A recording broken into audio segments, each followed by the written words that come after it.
कहते हैं कि प्रभु मेरी सुदर्शन चक्र से रक्षा करिए, तो भगवान कहते हैं अहम भक्त पराधीन हूँ। अरे महाराज, मैं तो स्वयं भक्तों के पराधीन हूँ, मैं आपकी रक्षा नहीं कर सकता। यदि आपको रक्षा करवानी है तो आप अम्बरीश के पास ही जाइए।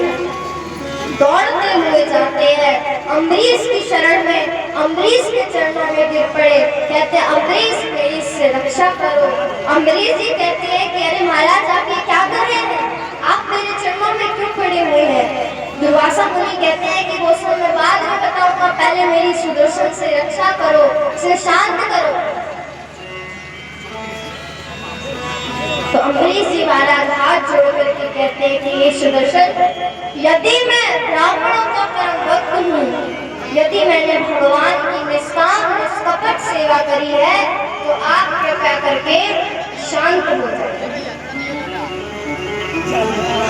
दुर्वासा मुनि खड़े हैं और ये बात जब सुदर्शन सुनते हैं, सुदर्शन शांत हो गए।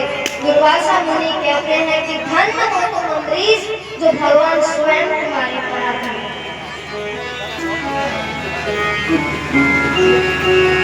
दुर्वासा मुनि से अम्बरीश जी कहते हैं कि चलिए भगवान, चल करके आप भोजन ग्रहण कर लीजिए।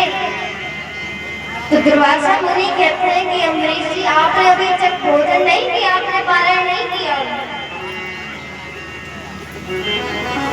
तो अम्बरीश जी कहते हैं कि नहीं महाराज, मैंने अभी तक पारायण नहीं किया। दुर्वासा मुनि कहते हैं अरे राम राम, अनर्थ हो गया, मुझे तो लगा कि तुमने पारायण कर लिया है, इसलिए मैंने विद्या को ग्रहण किया।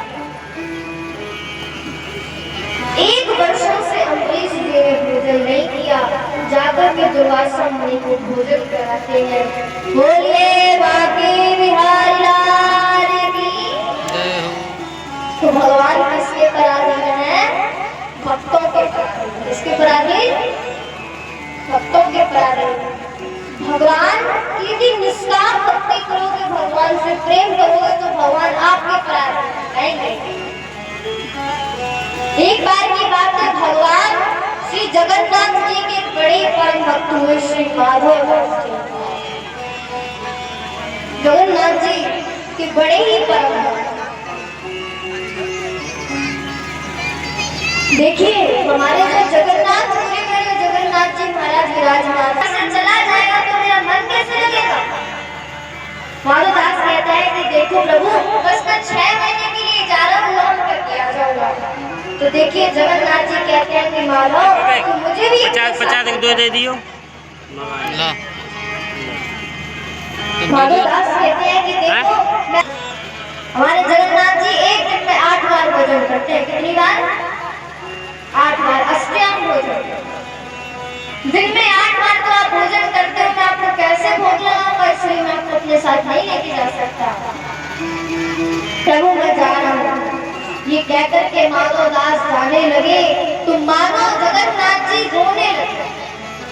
इतनी भयंकर जल दृष्टि हुई जगन्नाथपुरी में। माधव दास समझ गए कि मुझे लगता है कि प्रभु रो रहे हैं, लेकिन तब भी माधव दास वृंदावन की ओर चलते हैं। आधे रास्ते में ही देते माधव दास को भूख लगी, चारों तरफ भोजन ढूंढने लगे, कहीं नहीं मिला तो पेड़ के पत्तों को खाने लगे और आगे बढ़े।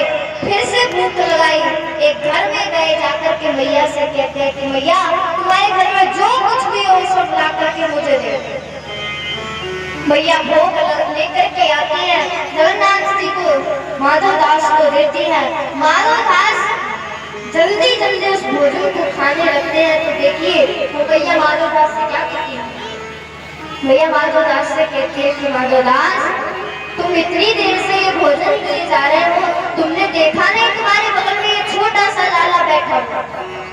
जैसे माधव दास सुनते हैं कि छोटा सा लाला कहाँ पर है, मुझे तो नहीं दिख रहा।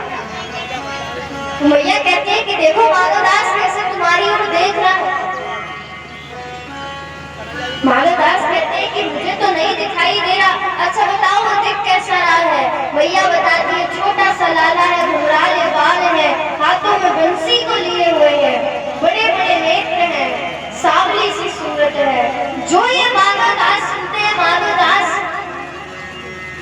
समझ गए कि मुझे लगता है कि जगन्नाथ जी मेरे साथ